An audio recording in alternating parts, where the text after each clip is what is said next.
इस जहां में, इस कायनात में उस अल्लाह ताला का दीदार नहीं किया जा सकता। जिस अल्लाह ने सारी कायनात को बनाया वो ऊपर तख्त पर बैठा हुआ है, तो क्या तख्त पर बैठने वाला निराकार हो सकता है? अल्लाह ताला का भी दीदार नहीं हुआ है ऐसा बताया गया। ये बिल्कुल सरासर गलत बताते हैं, हम नहीं होने देंगे बिल्कुल। कि खोजत खोजत था किया, हो गया गुनम गुन, और जब हारते हारते इनको नहीं मिला तो अंत में कह दिया बेचून। पग बिन चले सुने बिन काना, कर बिन करे कर्म विधि नाना। जितने भी हमारे ऋषि मुनि मंडलेश्वर तपस्वी हुए हैं, उनको उस परमात्मा का स्वरूप निराकार ही नजर आया। वह बीज डालने वाला पिता है, दुर्गा उसकी पत्नी है। तो कोई पति भी है पत्नी भी है, फिर वो कैसे निराकार हुए? वो एक प्रकाश ही प्रकाश है, नूर ही नूर है उनका। पूरी क्रिश्चियनिटी में और हमारे बाइबल में ये माना जाता है कि God is formless. It is totally wrong concept. I will not agree this concept. तो ये तो एक अचरज सी बात है कि सारा कुछ प्रमाण है, फिर भी ये कहते हैं निराकार है।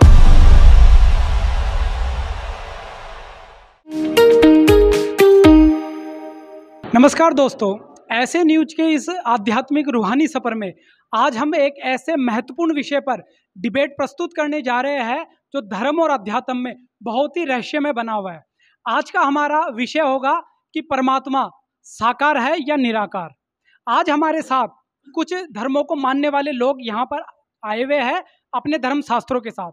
तो आज हम उनके धर्म शास्त्रों से इस चीज को खोजेंगे कि परमात्मा की वास्तविक स्थिति क्या है। वो साकार है या निराकार, वो जड़ है या चेतन, वो नर है या नारी, वो साक्षात देखा जा सकता है या समाधि में देखने वाला विषय है। एक ऐसा महत्वपूर्ण विषय जो आज तक सबके लिए एक रहस्य में बना हुआ था, एक प्रश्न चिन्ह बना हुआ था। आज हम अपने ही धर्मों के धर्म ग्रंथों से उस विषय को खंगालेंगे, उन तथ्यों को खोजेंगे, उन प्रमाणों को चेक करेंगे कि वास्तव में परमात्मा साकार है या निराकार। तो मेरे साथ कुछ धर्मों को मानने वाले अनुयायी जुड़े हुए हैं, उनसे उनका सबसे पहले परिचय ले लेता हूँ। सर आप बताइए, आपका क्या नाम है और आप कहाँ से आए हो? मेरा नाम आचार्य परमानंद वेदांती है। मैं विद्यापीठ से आया हूँ। नमस्कार सर, आपका क्या नाम है और आप कहाँ से आए हो? सत श्री अकाल जी, मेरा नाम लखविंदर सिंह है, मैं श्री अमृतसर साहब तो आया जी। तो लखविंदर जी मेरे साथ जुड़ गए हैं। सर आपका क्या नाम है और कहाँ से आए हो? मैं लखनऊ से आया हूँ, मेरा नाम इकबाल है। तो इकबाल जी भी हमारे साथ जुड़ चुके हैं। सर आप कहाँ से आए हो और आपका क्या परिचय है? Good afternoon, my self mister D'Souza from Bangalore. तो डिसूजा जी भी हमारे साथ बेंगलोर से जुड़ गए हैं। तो एक तरफ चार धर्मों को मानने वाले धार्मिक अनुयायी अपने धर्म शास्त्रों के साथ खड़े हैं, दूसरी तरफ कुछ पंथ को मानने वाले भी अनुयायी है, उनसे भी उनका परिचय मैं ले लेता हूँ। तो सर आप भी अपना परिचय बताइए, आप कहाँ से आए हो और किस विषय पर आप ये डिबेट रखोगे? जी हम संत रामपाल जी महाराज जी के अनुयायी हैं, उनके भगत हैं और हरियाणा हिसार से आए हुए। आज आपका विषय कैसा रहेगा और उस विषय पर आप क्या बताना चाहोगे? जी आज एसए न्यूज की जो टीम है वो हमारे पास आई हुई थी कि उन्होंने रखा कि विभिन्न धर्म के व्यक्ति यहाँ पर आ रहे हैं, कुछ उनके पॉइंट हैं, कुछ डिबेट है सदग्रंथों के आधार से। तो उसी विषय पे हम अपने जो हमारे गुरुजी संत रामपाल जी महाराज जी जो बताते हैं वो विचार हम यहाँ पे रखने आए।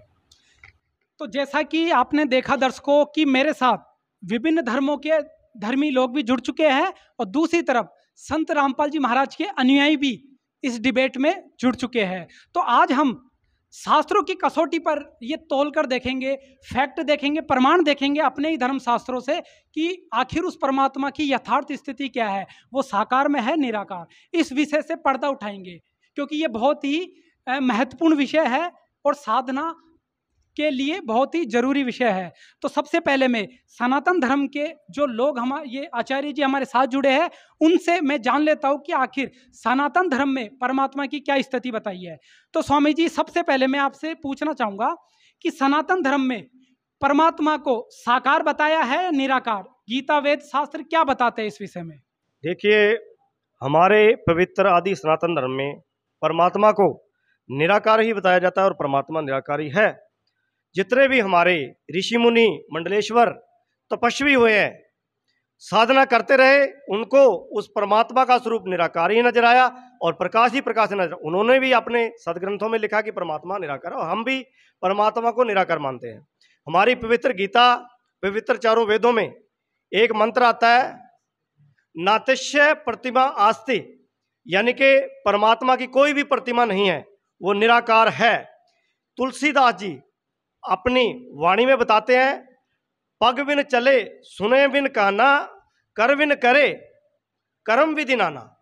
वो परमेश्वर, वो ब्रह्म, वो परमात्मा के पैर नहीं है फिर भी वो चलता है, उसके कान नहीं है फिर भी वो करता है, सुनता है, उसके कर नहीं है मतलब हाथ नहीं है, फिर भी सारी सृष्टि की जो भी क्रिया है वो अपने कर से करता है।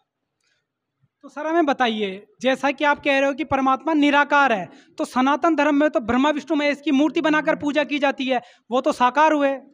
देखिए, जो श्री ब्रह्मा विष्णु और शिव जी है, उसी से उत्पत्ति इनकी होती है और साकार रूप में जब ये आते हैं अपने भक्तों को श्री राम श्री कृष्ण रूप में दर्शन भी देते हैं। जब इस पृथ्वी का अंत काल आता है तो अंत में ये उसी ब्रह्म में वलीन हो जाते हैं। तो परमात्मा जो ब्रह्म है वो निराकार है, सहशरीर नहीं है, उसका कोई स्वरूप नहीं है। यानी आपका कहने का तात्पर्य है कि मूल रूप में परमात्मा निराकार है और भक्तों के लिए वो साकार रूप में राम कृष्ण और त्रिदेवों के रूप में आता है। बिल्कुल, परमात्मा निराकार है, वो राम कृष्ण और ब्रह्मा विष्णु महेश के रूप में आता है। और जब इस सृष्टि की जब समाप्ति और अंत होता है तो उसी में जाके विलीन हो जाता है। परमात्मा निराकार है। जैसा कि अभी स्वामी जी ने बताया कि परमात्मा मूल रूप में तो निराकार है, वो अपने भक्तों को कृतार्थ करने के लिए राम कृष्ण हनुमान ब्रह्मा विष्णु महेश के रूप में अवतरित होता है और वापस जाके उनमें निराकार प्रभु में लीन हो जाता है। तो इन्होंने बताया कि सनातन धर्म में और गीता वेद शास्त्रों में परमात्मा को निराकार बताया। तो अब मैं संत रामपाल जी महाराज के अनुयायियों से इसके बारे में जानता हूँ कि वो क्या बताते हैं। तो सर, जैसा कि आपने देखा, स्वामी जी ने बताया कि सनातन धर्म में परमात्मा को निराकार बताया गया है। संत रामपाल जी महाराज परमात्मा की क्या स्थिति बताते हैं, हमारे दर्शकों को रूबरू करें। जी देखिए, आज पूरे भारतवर्ष में जो हमारा हिंदू समाज है वो वेद और गीता और पुराण इसके आधार से बताता है कि वो परमात्मा निराकार है और साथ में ब्रह्मा विष्णु शिव जी की भी साधना करता है। लेकिन वो इनसे ऊपर जो ब्रह्म है उसको कहता है कि वो निराकार है। लेकिन हमारे संत रामपाल जी महाराज जी ने इन्हीं सदग्रंथों से, जिसको सर्व हिंदू समाज मान्य करता है, उसी से प्रमाणित करके दिखाया है कि ब्रह्मा विष्णु शिव जी भी साकार हैं और ब्रह्म भी साकार है। निराकार का यहाँ पे कोई अवस्था परमात्मा की नहीं है, वह सहशरीर है, वह साकार है।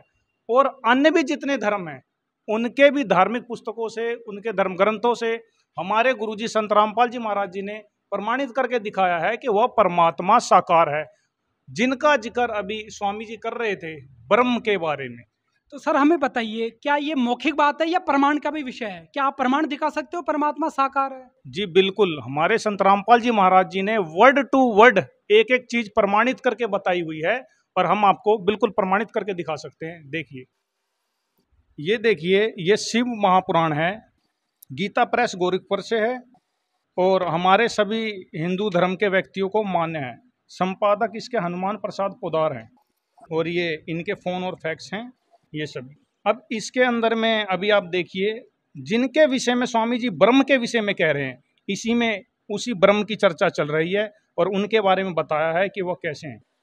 नारद जी का और ब्रह्मा जी का इसके अंदर में संवाद है। ये देखिए, ब्रह्मा जी ने कहा, यह रुद्र संहिता है और ये संक्षिप्त शिव महापुराण के इसमें लिखा है, ब्रह्मा जी ने कहा, ब्राह्मण देवो शिरोमणे, देव शिरोमणे, तुम सदा समस्त जगत के उपकार में ही लगे रहते हो। तुमने लोगों के हित की कामना से यह बहुत उत्तम बात पूछी है, जिसके सुनने से संपूर्ण लोगों के समस्त पापों का क्षय हो जाता है। उस अनामय शिव तत्व का मैं तुमसे वर्णन करता हूँ। अब ब्रह्मा जी कह रहे हैं कि जिसको आज तक लोग अनामय कहते हैं, निराकार कहते हैं, उसके बारे में ब्रह्मा जी इसके अंदर में बता रहे हैं। ब्रह्मा जी क्या बता रहे हैं उस ब्रह्म के बारे में, उसका क्या स्वरूप है, ये आगे देखिए आपको प्रमाणित होगा, देखिए आप पुस्तक में। इसके अंदर कह रहे हैं कि उस अनामय शिव तत्व का मैं तुमसे वर्णन करता हूँ। ब्रह्मा जी कह रहे हैं कि मैं आपको उस परमात्मा के बारे में बताता हूँ जिसको आज तक सब ब्रह्म कहते हैं, वेद में ब्रह्म लिखा हुआ है, उसका मंत्र लिखा हुआ है, उसके बारे में ब्रह्मा जी कह रहे हैं मैं बताता हूँ वो कौन है। ये देखिए इस शिव महापुराण के अंदर में, इसके हम अगले पेज पे आएंगे। ये देखिए यहाँ से शुरू होता है, 121 नंबर पेज है ये, रुद्र संहिता का संक्षिप्त शिव पुराण। इसमें लिखा है उन काल रूपी ब्रह्म ने, नारद जी से बता रहे हैं ब्रह्मा जी कि उन काल रूपी ब्रह्म ने, जिसको स्वामी जी ब्रह्म कह रहे हैं, उस ब्रह्म ने एक ही समय शक्ति के साथ शिवलोक नामक क्षेत्र का निर्माण किया। कि जिनको ये निराकार कह रहे हैं उस ब्रह्म ने एक क्षेत्र का निर्माण किया। उस उत्तम क्षेत्र को काशी कहते हैं। वह परम निर्वाण या मोक्ष का स्थान है जो सबके ऊपर विराजमान है। ब्रह्मा जी कह रहे हैं कि सबसे ऊपर एक लोक है, उसका निर्माण ब्रह्म ने किया जो सबके ऊपर विराजमान है। वे प्रिया प्रियतम रूप शक्ति और शिव जो परमानंद स्वरूप है उस मनोरम क्षेत्र में नित्य निवास करते हैं। अब जो ब्रह्म है वह शक्ति के साथ विराजमान है, दुर्गा जी के साथ रहते हैं दोनों। ये देखिए यहाँ पे फोटो भी है, काल रूपी ब्रह्म और दुर्गा देवी के साथ में ये दोनों रहते हैं जो इनका क्षेत्र है। अब आगे देखिए, देव ऋषि ब्रह्मा जी कह रहे हैं एक समय उस आनंद वन में रमण करते हुए। अब बताइए ब्रह्म और देवी दोनों घूम भी रहे हैं, इसमें आपको चित्र भी देखने को मिल रहा है और स्वामी जी बताते हैं कि वो निराकार है। अब आगे देखिए, शिवा और शिव के मन में, यहाँ की ब्रह्म और दुर्गा देवी के मन में, शिव के मन में यह इच्छा हुई कि किसी दूसरे पुरुष की भी सृष्टि करनी चाहिए, जिस पर यह सृष्टि संचालन का महान भार रखकर हम दोनों केवल काशी में रहकर स्वेच्छा अनुसार विचरें और निर्वाण धारण करें।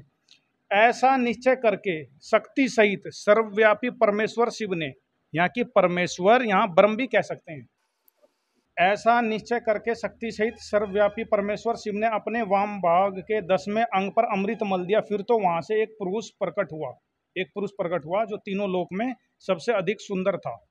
अब अगले पेज नंबर पे आते हैं। इसमें कहा जो वो प्रकट हुआ, इसमें कहा शिव ने कहा, यहाँ की उस काल रूपी ब्रह्म ने कहा, वत्स व्यापक होने के कारण तुम्हारा विष्णु नाम विख्यात हुआ। इति सिद्धम। अब मैं आपसे ये बताना चाहता हूँ, अब ये शिव पुराण के अंदर में क्लियर हुआ, बिल्कुल क्लियर आपके सामने हुआ कि जिसको स्वामी जी ब्रह्म बता रहे हैं।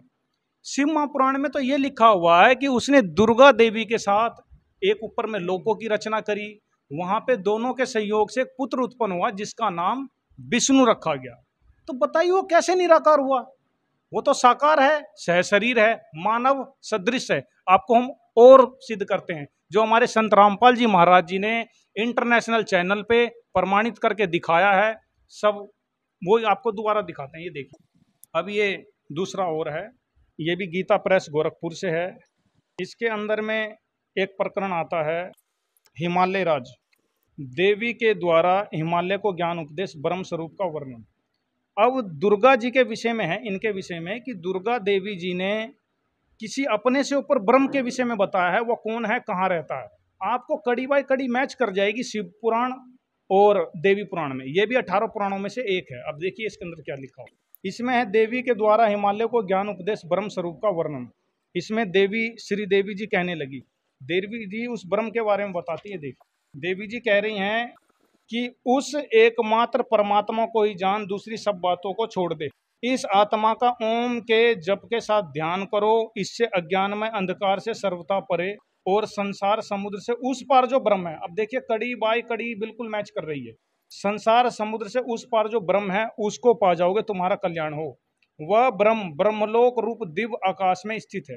अब आप एक बात बताइए, जो ये दूसरा प्रमाण है श्री देवी भागवत का, इसके अंदर भी देवी दुर्गा प्रमाणित करके बता रही है कि वो जो ब्रह्म है वो ऊपर ब्रह्मलोक में रहता है, उसका मंत्र ओम है, उसका नाम ब्रह्म है। तो वो कैसे निराकार कैसे हुआ? जब वो किसी विशेष लोक में रहता है फिर निराकार कैसे हुआ? ये था दूसरा प्रमाण। पहला प्रमाण आपको शिव महापुराण से दिखाया, दूसरा प्रमाण आपको देवी भागवत से दिखाया। अब हम आपको तीसरा प्रमाण और दिखाते हैं। यह है श्रीमद् भगवद गीता। ये गीता प्रेस गोरखपुर से है और जय दयाल गोविंद का से। ये आपका तीसरा प्रमाण हो गया। तीसरा प्रमाण और आपका क्लियर होगा।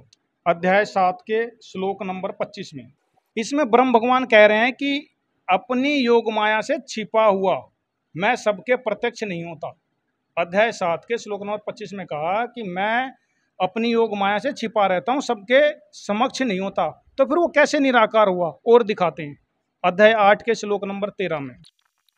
ये देखिए, ये है अध्याय नंबर 8 का श्लोक नंबर 13। इसमें लिखा है, ओम इस एक अक्षर रूप ब्रह्म को उच्चारण करता हुआ मुझ ब्रह्म का चिंतन करता हुआ शरीर को त्याग कर जाता है। इसके अंदर में जो ब्रह्म है वो कह रहा है मेरा ओम मंत्र है, अपना नाम ब्रह्म बता रहा है। ओम इति एकाक्षरम ब्रह्म, ब्रह्म को उच्चारण करता हुआ। इसमें अपना नाम भी कह दिया, ये भी बता दिया कि ये गुप्त रहता है। गुप्त रहने का मतलब ये नहीं कि वह निराकार हो। इसके अंदर में जो प्रमाण मिला है कि गीता ज्ञानदाता अपने आप को कहता है कि मैं ब्रह्म हूं, मेरा मंत्र ओम है। और अध्याय 7 के श्लोक नंबर के 25 में कहा कि मैं गुप्त रहता हूं, सबके सामने नहीं आता। कोई व्यक्ति अगर छुपा हुआ है, गुप्त है, तो इसका अर्थ ये नहीं होता कि वह निराकार है। और आपने पिछले प्रमाणों में देखा कि उसकी पत्नी है दुर्गा है, और उससे एक बच्चा भी उत्पन्न हुआ जिनका नाम उन्होंने श्री विष्णु भगवान रखा। तो कैसे निराकार है? आप और प्रमाण देखिए, श्री गीता जी में ब्रह्म और कहता है मेरी पत्नी भी है, वो देखिए। इसी के अध्याय 14 के श्लोक नंबर 3 में दिखाते हैं। ये देखिए, ये 14वां अध्याय है, अध्याय 14 का श्लोक नंबर 4 और 5। इसमें लिखा है कि हे अर्जुन, नाना प्रकार की सब योनियों में जितनी शरीरधारी प्राणी उत्पन्न होते हैं, प्रकृति तो उन सब की गर्भ धारण करने वाली माता है, और मैं बीज को स्थापन करने वाला पिता हूँ। हे अर्जुन, सतगुण, रजगुण और तमगुण, ये प्रकृति से उत्पन्न तीनों गुण अविनाशी जीवात्मा को शरीर में बांधते हैं। यहाँ लिखा है कि जितनी भी नाना प्रकार की जितनी मूर्ति शरीरधारी प्राणी हैं वो उत्पन्न होते हैं। प्रकृति यहाँ की दुर्गा, वो शिव और शिवा, ये प्रकृति तो उन सब की गर्भ धारण करने वाली माता है, और मैं बीज को स्थापन करने वाला पिता हूँ। अब आप एक बात बताइए कि जब भगवत गीता जी के अंदर भी प्रमाण है कि वह बीज डालने वाला पिता है, दुर्गा उसकी पत्नी है, तो कोई पति भी है पत्नी भी है, फिर वो कैसे निराकार हुए? तो इन आपको 3 प्रमाणों से 3 पॉइंटों पे तो बिल्कुल क्लियर होता है कि वो साकार है, सहशरीर है, उनकी पत्नी भी है, उनके बालक भी हैं, उनके बच्चे भी हैं, वो निराकार कैसे हुए? यह बिल्कुल जो आज तक निराकार का सिद्धांत है, यह अज्ञान है। पूर्ण संत ना मिलने के कारण यह उनके भ्रमणा बनी रही और अभी तक बनी हुई है। तो सर, हमारा अगला प्रश्न रहेगा कि जैसा आपने प्रमाणों से बताया कि ब्रह्म साकार है, क्या ब्रह्म ही परमात्मा है या फिर वेदों के अनुसार कोई और भी पूर्ण परमात्मा है? ये भी हमारे दर्शकों को आप साबित करके बताएं। जी देखिए, जैसा कि अभी तक आपने पुराणों में ही देखा, अभी हम आपको जो हमारे संत रामपाल जी महाराज जी ने चैनलों पे और प्रमाणित करके दिखाया, हम आपको वेदों से भी दिखाते हैं कि वेदों में परमात्मा कौन है, उसका नाम क्या है और वो कैसा है। ये देखिए, ये ऋग्वेद है, ये ऋग्वेद है, 9वां और 10वां मंडल है, और महर्षि दयानंद सरस्वती द्वारा इनका अनुवाद किया गया है। ये इनके फ़ोन और फैक्स हैं, आर्य प्रकाशन, ये इनके फ़ोन और फैक्स नंबर हैं, ये राधा प्रेस मुद्रक हैं इनके। इसमें आप देखिए, इसके 9वें मंडल में ये आता है, इसमें लिखा है जो सर्वो उत्पादक प्रभु, सद्गुणों की वृष्टि करने वाला, पापों के हरण करने वाला है, वह राजा के समान दर्शनीय है। अब फिर देखिए एक बार, जो सर्वो उत्पादक प्रभु, सद्गुणों की वृष्टि करने वाला, पापों के हरण करने वाला है, वह राजा के समान दर्शनीय है। अब वो है कौन, ये भी देखिए आगे। वह परमात्मा, यहाँ कबीर देव लिखा हुआ है, कबीर देव, वह परमात्मा में कबीर देव है, यहाँ कबीर देव लिखा है, कबीर देव है, सबका रक्षक है, विद्वानों की तृप्ति के लिए ज्ञान को देता है। अब आप एक बात बताइए, वेद गवाही दे रहे हैं कि वह परमात्मा सर्वो उत्पादक प्रभु, जैसे कि अभी स्वामी जी ने पीछे कहा, एक श्लोक इन्होंने कहा रामचरितमानस से, पग बिन चले सुने बिन काना, कर बिन करे कर्म विधि नाना।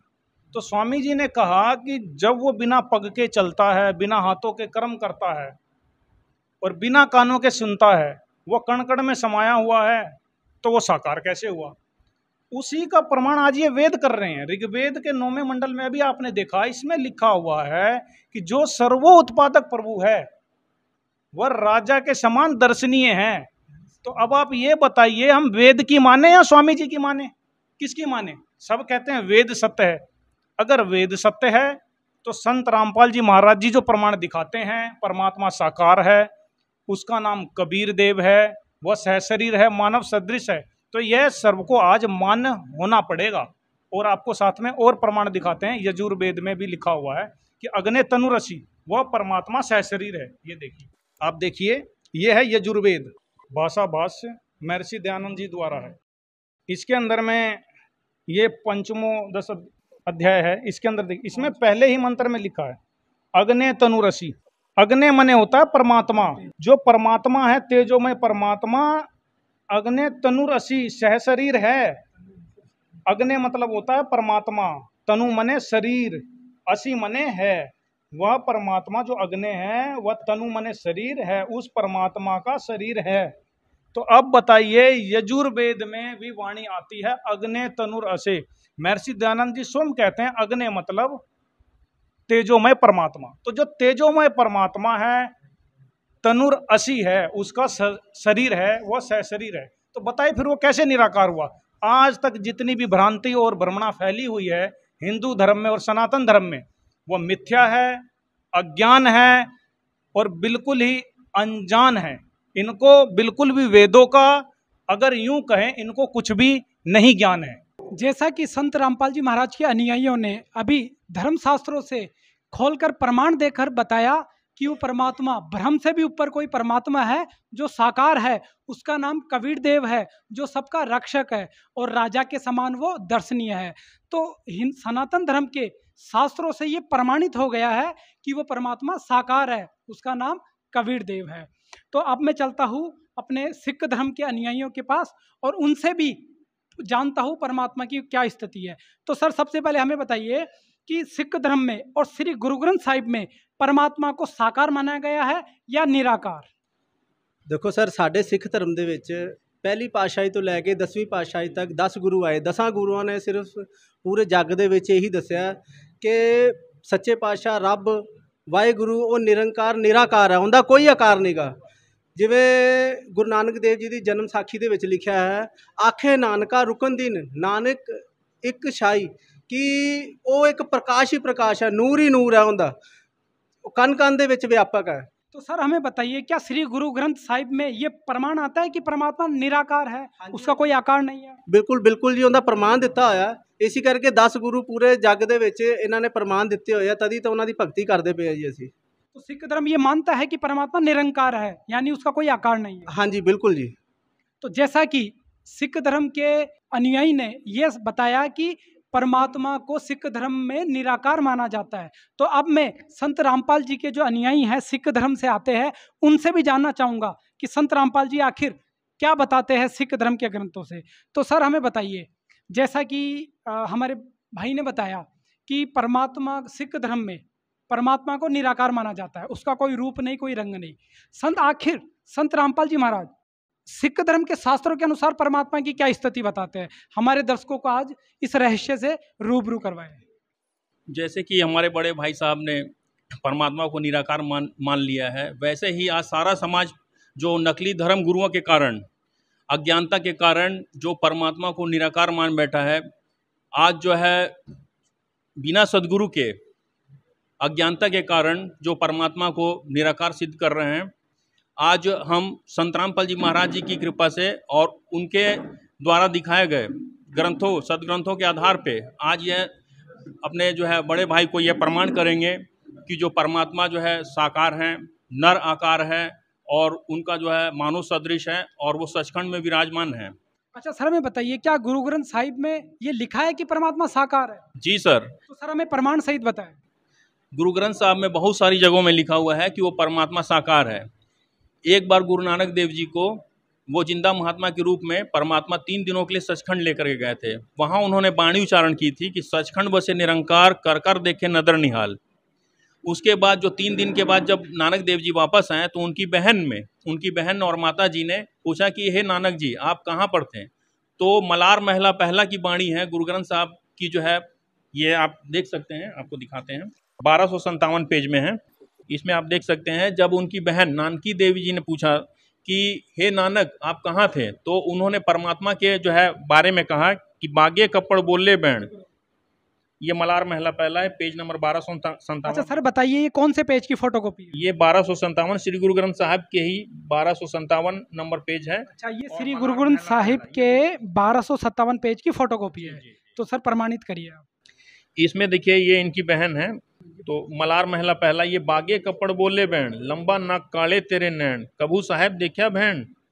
अब देखिए इसमें जो परमात्मा का जो साकार वर्णन किया हुआ है कि उनकी बहन ने पूछा कि आप कहाँ थे, तो नानक देव जी ने कहा कि हे बहन तुमने क्या वो पूर्ण परमात्मा उस साहब को देखा है? मैं उस साहब को जो 3 दिन उनके साथ जो रहा उनको देखा। और इसमें जो है देखिए ये बाणी दिखा रही है कि बागे कपड़ बोले बैण, वो परमात्मा जो है सफ़ेद कपड़े पहनता है और मीठी बाणी बोलता है।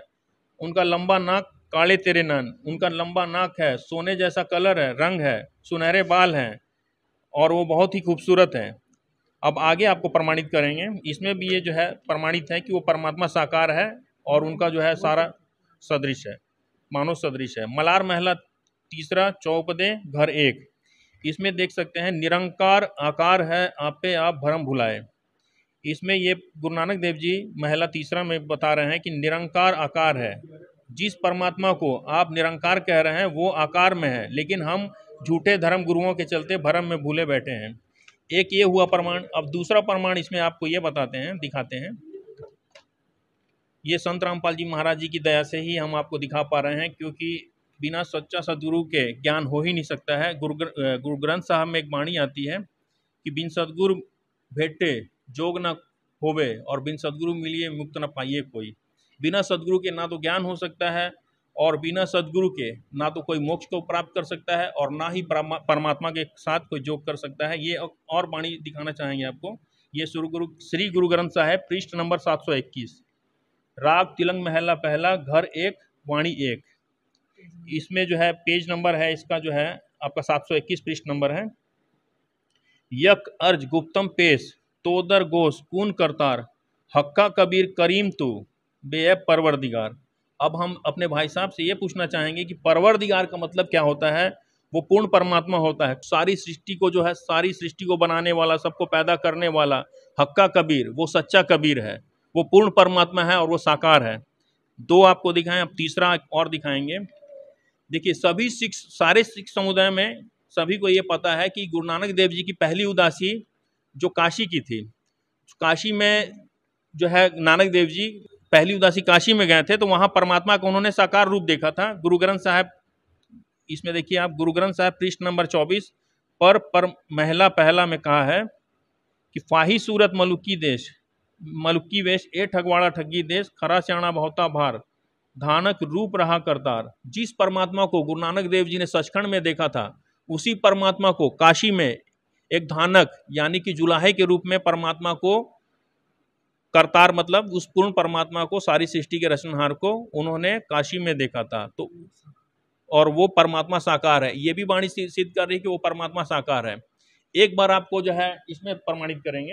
ये देखिए भाई बाले वाली श्री गुरु नानक देव जी की जन्म साखी, ये पंजा साहिब और 10 पातशाहियों का जीवन संपूर्ण साखियों सहित दर्ज है। इसके संपादक आप देख सकते हैं भाई चतर सिंह जीवन सिंह, अमृतसर। ये अमृतसर से छपी हुई है। देखिए एक और प्रमाण है, जैसे मान लीजिए ये साखी मदीने की चली।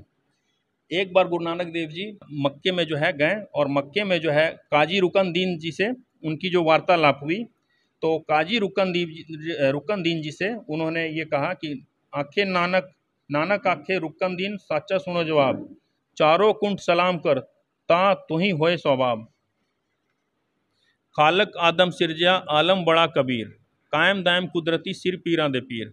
देखिए इस कॉन्सेप्ट को आप थोड़ा ध्यान से देखिएगा कि खालक आदम सिरजा, जिस परमात्मा ने बाबा आदम, जो मुस्लिम धर्म में प्रचलित है कि उनका पहला जो है धर्म गुरु है, जो पीर है बाबा आदम, उनका भी सृजन आलम बड़ा कबीर, जो सारे सृष्टि का मालिक है, सबसे बड़ा है, वो कबीर है, उन्हीं ने किया है। कायम दायम कुदरती सिर पीरा दे पीर, और वही गुरुओं का गुरु और पीरों का पीर है।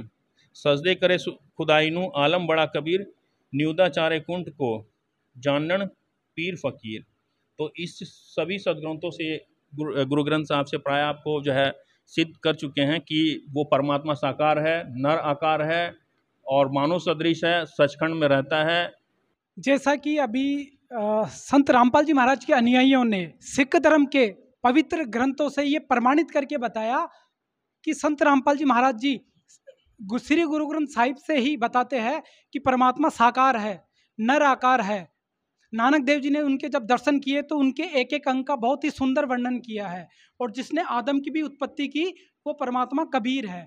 तो सिख धर्म के ग्रंथों से भी ये प्रमाणित हो चुका है कि परमात्मा साकार है, उसका नाम कबीर है। आपने अभी ये प्रमाण अभी कैमरे पर देखे। तो अब हम जो अन्य धर्मों के जो अनुयायी हैं उनसे भी उनके विचार जान लेते हैं।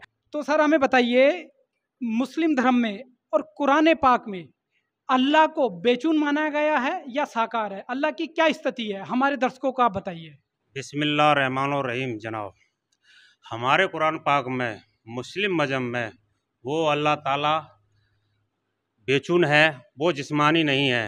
इस जहां में, इस कायनात में उस अल्लाह ताला का दीदार नहीं किया जा सकता। हमारे जितने भी नबी हुए हैं उन्होंने अल्लाह ताला का कभी दीदार नहीं हुआ, ऐसा हम मानते हैं, और उस अल्लाह ताला की इबादत हम इस तरीके से करते हैं। तो सर हमें बताइए, कुरान पाक में अल्लाह ताला को क्या बताया, साकार या निराकार? बिल्कुल निराकार बताया है। क्या अल्लाह का कोई जिस्म नहीं है, जिस्मानी नहीं है? जिस्मानी नहीं है। कुरान पाक में अल्लाह ताला का कहीं भी जिक्र नहीं आता है कि वो अल्लाह ताला जिस्मानी है, यानी वो बेचून है। बेचून है।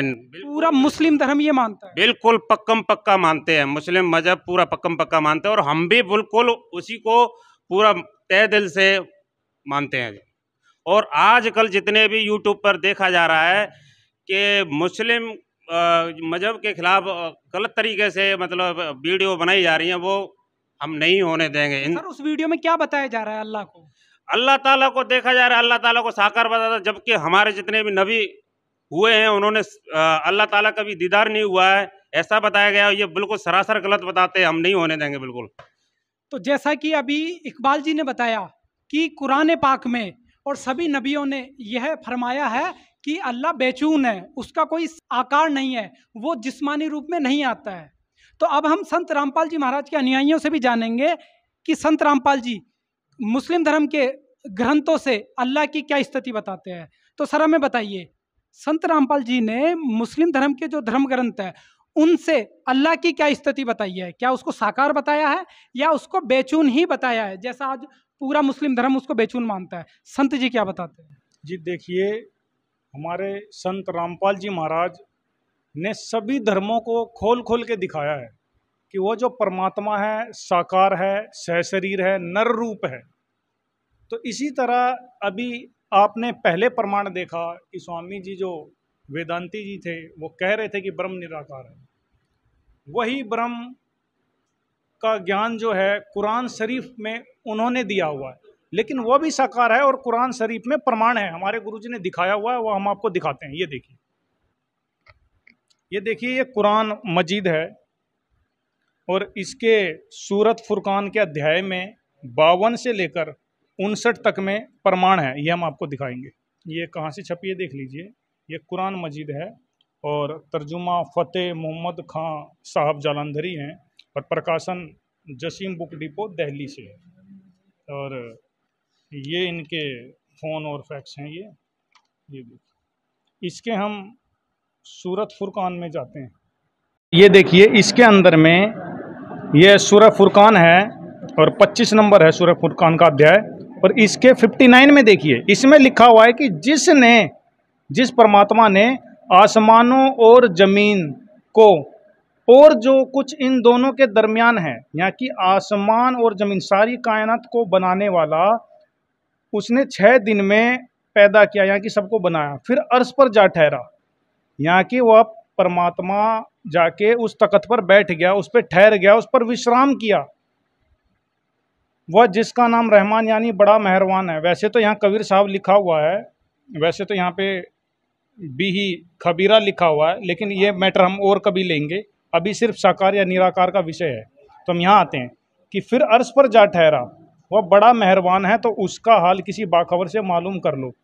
जो सूरह फुरकान के अध्याय 25 में श्लोक नंबर 59 में लिखा हुआ है कि जिस अल्लाह ने सारी कायनात को बनाया, जैसे कि वेद में लिखा था सर्वो उत्पादक प्रभु जो सर्व सृष्टि रचनहार है, ठीक उसी प्रकार इसमें लिखा है कि जिसने सारी सृष्टि को पैदा किया उसका नाम कबीर है, वो ऊपर तख्त पर बैठा हुआ है। तो आप ही बताइए, वह परमात्मा जो तख्त पर बैठा हुआ है, तो क्या तख्त पर बैठने वाला निराकार हो सकता है?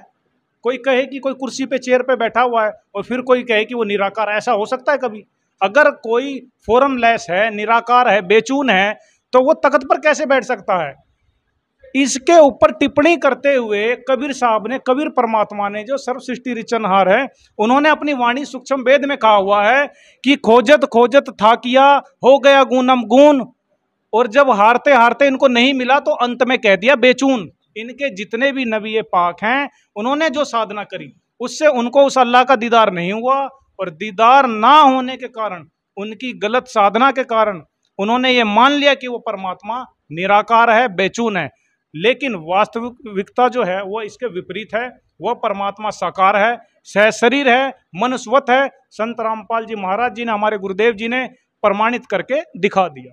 तो जैसा कि अभी संत रामपाल जी के अनुयायियों ने बताया कि कुरान पाक में अल्लाह को जिस्मानी बताया गया है, तख्त पर विराजने वाला बताया गया है, और बताया है कि जिसने आदम को भी अपने हाथों से बनाया, उस अल्लाह ने अपनी रूह आदम में डाली।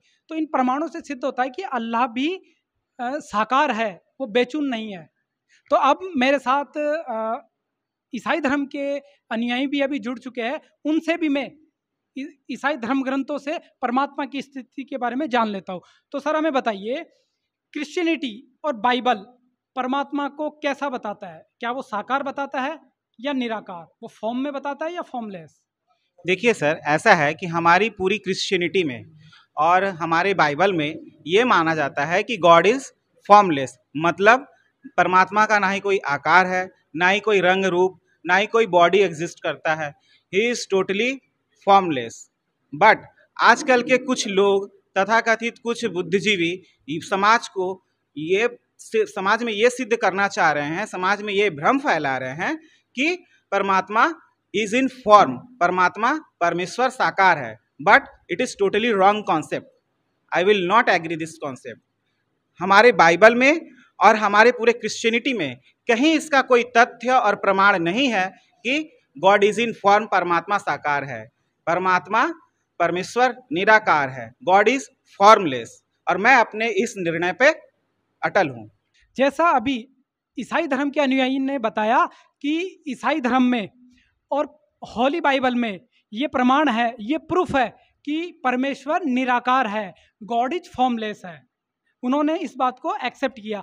अब मैं संत रामपाल जी के अनुयायियों से जानता हूँ कि वास्तव में पवित्र बाइबल में गॉड की क्या एग्जिस्ट है, मतलब क्या वास्तव में वो साकार है या निराकार, उसका क्या अस्तित्व है, हम बाइबल के प्रमाण से जानेंगे। तो सर हमें बताइए, संत रामपाल जी महाराज बाइबल से क्या प्रमाणित करते हैं कि परमात्मा साकार है या निराकार?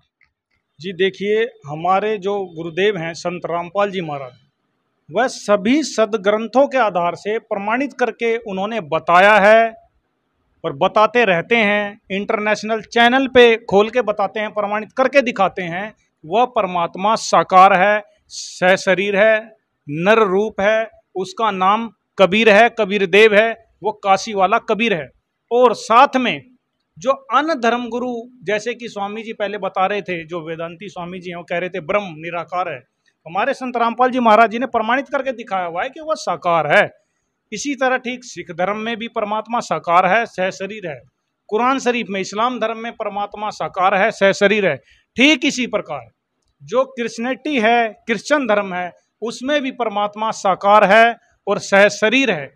तो थोड़ा सा मैं आपको क्रिश्चियन धर्म के बारे में आपको बताना चाहता हूँ कि आज से 1400 वर्ष पहले जो हजरत मोहम्मद जी थे, उनको जो ब्रह्म भगवान है, जो आदि ये जो सनातन धर्म है उसमें जिसको ब्रह्म कहा जाता है, ब्रह्मा विष्णु शिव जी का पिताजी कहा जाता है, उसी ब्रह्म भगवान ने कुरान शरीफ का ज्ञान 1400 वर्ष पहले हजरत मोहम्मद जी को दिया, जो आज कुरान शरीफ के रूप में इस्लाम धर्म के मानने वाले लोगों के पास मौजूद है।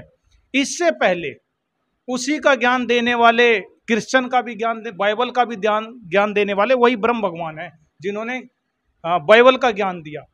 तो बाइबल और कुरान, इसी तरह इनकी दो पुस्तक और है, तौरेत और जबूर, इनका ज्ञान एक प्रभु ने दिया है। ये पूरी क्रिश्चियनिटी भी मानती है, पूरा इस्लाम मजहब भी मानता है और पूरा यहूदी धर्म भी मानता है कि इंजिल, तौरेत, जबूर और कुरान मजीद का ज्ञान देने वाला प्रभु एक ही है।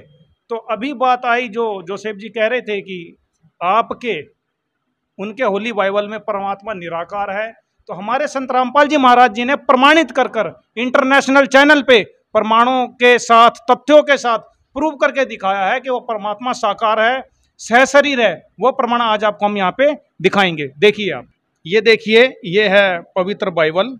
पवित्र बाइबल अर्थात पुराना और नया धर्म नियम, ये इनके बेंगलोर से छपी हुई है। और ये the Bible Society of India, यहाँ से ये इनके फ़ोन और फैक्स हैं। ये देखिए, the Bible Society of India, all right reserved, ये इनके फ़ोन और फैक्स हैं। ये देखिए, इसके हम उत्पत्ति ग्रंथ में आते हैं 26 नंबर पर। ये सृष्टि रचना है, सृष्टि का वर्णन, ये उत्पत्ति है 1125, इसमें है 26 नंबर पे आते हैं। इसमें जिसको आज हमारे बाइबल को मानने वाले धर्म के लोग, पादरी लोग, वो कहते हैं कि परमात्मा निराकार है, इसमें देखिए क्या लिखा है। इसमें लिखा है 26 नंबर पे, फिर परमेश्वर ने कहा, जिसको ये अपना गॉड कहते हैं, इसमें लिखा है फिर परमेश्वर ने कहा, हम मनुष्य को अपने स्वरूप के अनुसार अपनी समानता में बनाए। आगे लिखा है 27 नंबर पे, तब परमेश्वर ने मनुष्य को अपने स्वरूप के अनुसार उत्पन्न किया, अपने ही स्वरूप के अनुसार परमेश्वर ने उसको उत्पन्न किया, नर और नारी करके उसने मनुष्यों की सृष्टि की। तो अब आप एक बात बताइए कि इसी उत्पत्ति ग्रंथ में, बाइबल में प्रमाणित है कि उस परमेश्वर ने नर और नारी करके सृष्टि की, अपने स्वरूप में की, अपनी समानता में की। तो बताइए, जब अपने ही स्वरूप के अनुसार उसने नर और नारी की उत्पत्ति करी, तो किसी व्यक्ति कोई कहता है कि ये मेरा स्वरूप है, तो क्या वो निराकार हो जाता है? और आपको और प्रमाण दिखाएंगे जो आप देख के दंग रह जाओगे। ये आप देखिए, इसके यही उत्पत्ति है 218 3.14, इसमें लिखा है नंबर 8 में, तब यहोवा परमेश्वर जो दिन के ठंडे समय वाटिका में फिरता था।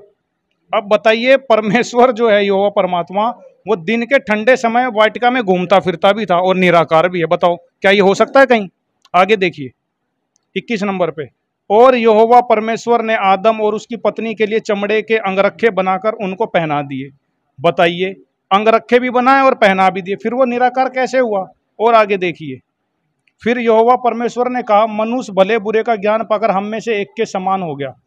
इसका मतलब वो कह रहा है कि मनुष्य हम में से एक जैसा हो गया। इसका मतलब यहोवा परमेश्वर अकेला नहीं, उनसे अन्य भी और परमेश्वर है, वो मनुष्य वृत्त हैं, साकार हैं, सहशरीर है। और प्रमाण के लिए देखिए, एक इसी में प्रमाण आता है उत्पत्ति के 7:26 और 18.22 में, इसहाक के जन्म की प्रतिज्ञा। अब्राहम मरमे के बाज वृक्षों के बीच कड़ी धूप के समय तंबू के द्वार पर बैठा हुआ था। ये एक इब्राहिम था, एक भगत था परमात्मा का, यहोवा परमेश्वर का। तब यहोवा ने उसे दर्शन दिए, उसने आंख उठाकर दृष्टि की तो क्या देखा कि 3 पुरुष सामने खड़े हैं। जब उसने उन्हें देखा तब वह उनसे भेंट करने के लिए तंबू के द्वार से दौड़ा और भूमि पर गिरकर दंडवत की और कहने लगा, हे प्रभु, यदि मुझ पर तेरी अनुग्रह की दृष्टि है तो मैं विनती करता हूँ कि अपने दास के पास से चले न जाना। मैं थोड़ा सा जल लाता हूँ और आप अपने पांव धोकर इस वृक्ष के नीचे विश्राम करें। फिर मैं एक टुकड़ा रोटी ले आऊँ और उससे आप अपने जीव को तृप्त करें, उसके पश्चात आगे बढ़ें। आप एक बात बताइए, इस बाइबल में ही प्रमाण है, ये हमारे भाई कह रहे हैं कि परमात्मा निराकार है। इसमें साफ साफ लिखा है कि वह यहोवा जो परमेश्वर है, इब्राहिम को पेड़ के नीचे मिला। नीचे इब्राहिम जी खड़े थे, ऊपर दर्शन दिए और इब्राहिम ने कहा कि मैं आपके पैर धोने के लिए पानी लाता हूँ, रोटी का टुकड़ा लाता हूँ। उसको दंडवत प्रणाम भी किया और उसने उसको दर्शन भी दिए। तो ये तो एक अचरज सी बात है कि सारा कुछ प्रमाण है, फिर भी ये कहते हैं निराकार है। इनके ऊपर ये क्या कहना चाहते हैं? क्या है इनके पास कोई जवाब? ठीक इसी तरह संत रामपाल जी महाराज जी ने, हमारे गुरु जी ने इंटरनेशनल चैनल पे 2012 से लेकर और अभी तक खुली चुनौती दे रखी है कि अगर मैं गलत हूं तो मुझे गलत साबित करो, पर आज तक इनके पास कोई जवाब नहीं आता। यह सिर्फ और सिर्फ अपने अज्ञान पे ही दृढ़ है। लेकिन हमारे संत रामपाल जी महाराज जी ने पूरी पोल खोल के और सारे प्रमाण के सहित दिखा दिया कि वह परमात्मा साकार है, सह शरीर है, नर रूप है। निराकार का तो कोई अर्थ ही नहीं होता, कोई मतलब ही नहीं होता। आज सभी धर्म के मानने वाले व्यक्ति कहते हैं, जैसे कि कुरान शरीफ को मानने वाले भाई कहते हैं कि वो परमात्मा रहमान है, वो रहीम है। ये तो बिल्कुल ही जो नाम है ये तो नर विशेष के नाम है, नर का नाम है, ये पुरुष का नाम है। उसको ये क्यों नहीं कहते कि वो फतीमा है, वो राजिया है, वो रबिया है? इंसानी नाम ही, वो मतलब नर के नाम ही क्यों ले जाते हैं? इसका नाम इसलिए लिया जाता है कि वो परमात्मा नर रूप में है, इसलिए उसके नर ही नाम है। ठीक इसी प्रकार उसको परमेश्वर क्यों कहते हैं, परमेश्वरी क्यों नहीं कहते? तो ये तो एक छोटा सा संकेत है, समय के अभाव में संक्षिप्त में आपको दिखाया जा रहा है। संत रामपाल जी महाराज जी ने, हमारे गुरु जी ने विस्तार पूर्वक ढेर सारे प्रमाणों से प्रमाणित किया हुआ है। परमात्मा साकार है, सह शरीर है, नर रूप है, जो सबका मालिक है वो कबीर देव है, कबीर साहब है। तो अभी संत रामपाल जी महाराज के अनुयायियों ने चारों धर्मों के पवित्र धर्म शास्त्रों से ये प्रमाणित करके बताया कि परमेश्वर साकार है, नर आकार है, राजा के समान दर्शनीय है। वो परमेश्वर एक स्थान पर विराजमान है, तख्त पर विराजता है। उसने नर और नारी अपने ही समानता के अनुसार बनाए।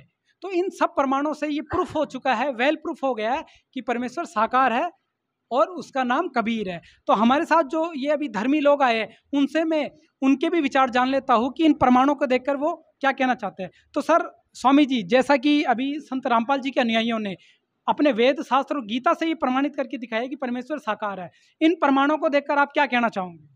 देखो जी, जो भी इन्होंने सदग्रंथ दिखाए, चारों वेद और श्री भागवत गीता हमारे लिए सर्वश्रेष्ठ है। हम इनका आदर करते हैं, लेकिन हम अपने मठ में जाकर विवेचन करेंगे, हमारे शंकराचार्य जी से बातचीत करके उसके आगे फिर कुछ करेंगे। और सर आपने भी देखा कि श्री गुरु ग्रंथ साहिब से संत रामपाल जी के अनुयायियों ने परमेश्वर को साकार सिद्ध किया, आप क्या कहना चाहोगे? देखो ਸਾਡੇ ਗੁਰੂ ਗ੍ਰੰਥ ਸਾਹਿਬ ਦੇ ਵਿੱਚ ਸੰਤ ਰਾਮਪਾਲ ਜੀ ਦੇ ਅਨੁਆਈਆਂ ਨੇ ਦਿਖਾਇਆ, ਪ੍ਰੂਫ ਦਿਖਾਇਆ।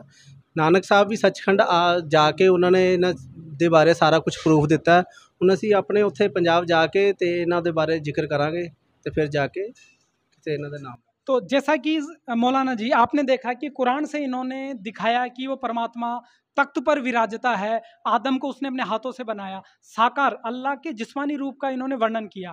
आपको कैसा लगा? देखिए जी, भाईजान ने बताया कुरान मजीद में खोल के, और हम देखेंगे कुछ आयतें हमने नोट की हैं और अपने मौलाना साहब से जाके इल्म करेंगे, जानकारी करेंगे। जब इस तक पहुँचेंगे, इस तत्व पर क्या असलियत क्या है।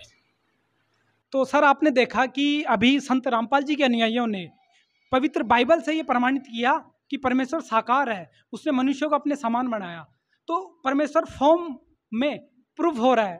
तो ये प्रमाण देखकर आपको कैसा लगा, आप क्या कहना चाहोगे? देखिए सर, मेरा कहना है कि मैंने आपके पॉइंट को देखा और कुछ पॉइंट्स मैंने नोट भी किए, बट कुछ पॉइंट्स पर मैं अभी भी थोड़ा कन्फ्यूज़न में हूँ। मैंने आपके पॉइंट्स को नोट कर लिया है, मैं जाता हूँ वापस। मैं अपने पॉप और जो हमारे बिशप हैं, मैं उनसे इस बारे में डिटेल्स थोड़ा पूछताछ करूँगा। गहन जांच के बाद फिर मैं किसी निष्कर्ष पे पहुँचूँगा। तो जैसा कि आपने देखा दर्शकों कि आज की इस आध्यात्मिक डिबेट में संत रामपाल जी महाराज के अनुयायी थे और दूसरी तरफ चारों धर्मों के मानने वाले लोग थे। उन्होंने शास्त्रों की कसौटी पर आज ये डिबेट रखी और शास्त्रों के प्रमाण से सारा खुलासा किया कि उस परमात्मा की क्या स्थिति है। आज उस विषय से पर्दा उठा कि वास्तव में परमात्मा कौन है, क्या स्वरूप है, वो साक्षात्कार किया जा सकता है या केवल समाधि में ही देखा, प्रकाश रूप में देखा जा सकता है। आज ये पूर्ण प्रमाणित हो चुका है दर्शक समाज के सामने कि वो परमात्मा साकार है, नर आकार है, और पवित्र सदग्रंथों में उसी के साकार होने का ढेरों सारे प्रमाण हैं।